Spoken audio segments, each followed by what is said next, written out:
Hi, my name is Kevin Jarrett, and for my end of the semester video project, I've decided to go over the ingredients in mortar, the purpose of it, and why we use it on the job site every day, and the 5 different kinds of mortar we have available to us, and the purpose of each one of those. So let's get into it.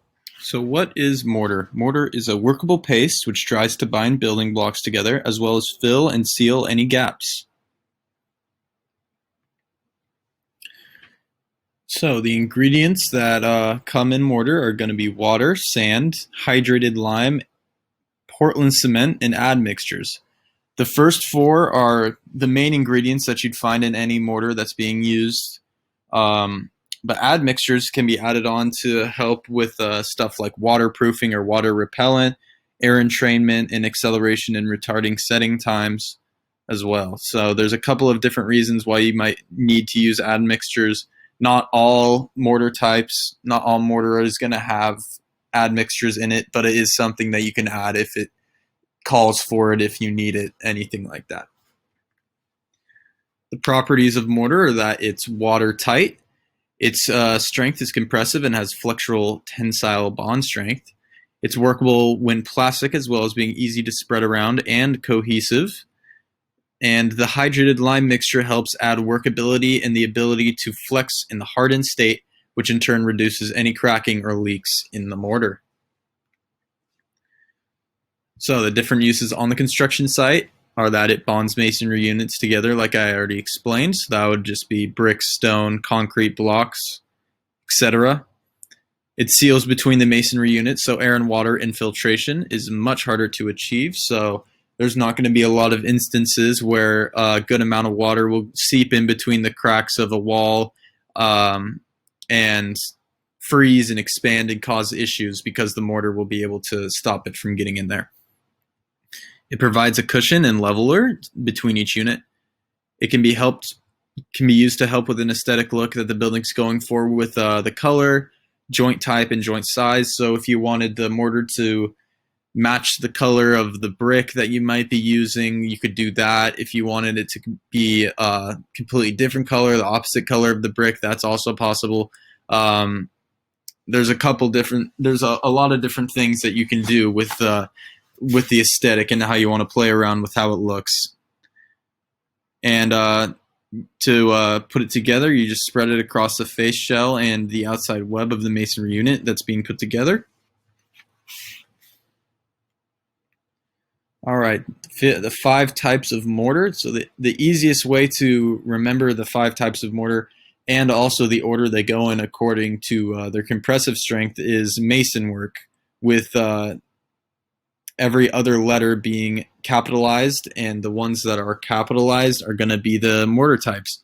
So the 5 mortar types are type M, type S, type N, type O, and type K. So as I said, they're ranked according to their highest compressive strength. So that would mean that M would be the highest, while K would be the lowest. Each type is used for different kinds of projects depending on their strength required, which is what we'll go into right now. So we'll start with the M mortar type, which is, as I already explained, the highest compressive strength of all 5 of the mortar types. It's also most resistant to severe frost. So it works very well in cold weather and freezing weather. It has a 2,500 psi, and it's used when a structure has to withstand high gravity and or lateral loads. And it's ideal for below grade applications such as at foundations and retaining walls.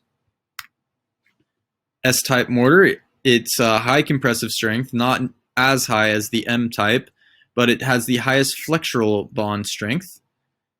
It has 1,800 psi. It's good for both above and below grade applications. And it's ideal for structural brick projects like foundation walls. The N-type, it has a moderate compressive strength. It's pretty much right in the middle compared to the other 4 mortar types, excuse me. It's most commonly used in the field because of its workability and serviceability in a bunch of different areas that could be on a job site. It has a 750 psi. It's used in interior walls, above grade exterior walls under normal loading conditions, and in veneers as well. and it's ideal for anything exposed to severe weather and high heat. So it makes sense why it would be most used commonly.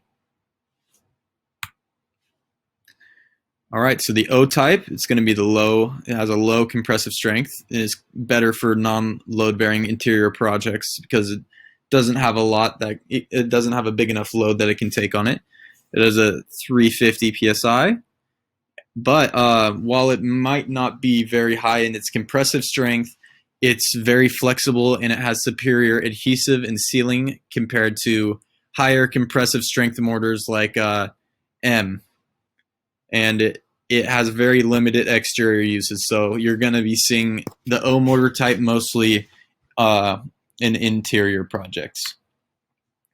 And last but not least, we have the K mortar type, which is the lowest compressive strength, as I explained. And for that reason, it's rarely used in today's construction sites. There aren't a lot of reasons that it would need to be used when we have the other 4 types available to us. So for that reason, it's mostly used for historical masonry restoration on historic or ancient buildings because of its strength. Its strength is pretty close to whatever it's restoring, and it has a 75 psi as well. So that goes over all 5 of the mortar types. I hope you guys enjoyed and learned something. Thank you so much.